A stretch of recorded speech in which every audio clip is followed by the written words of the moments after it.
Like, subscribe and get notified.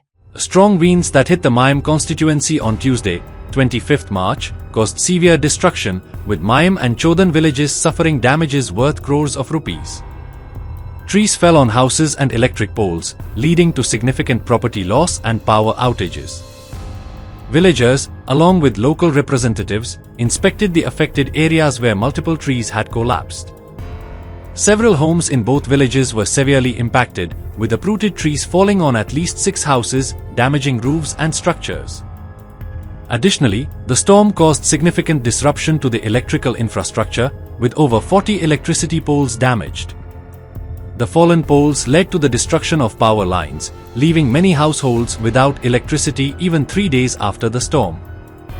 Firefighters were seen clearing out the tree branches.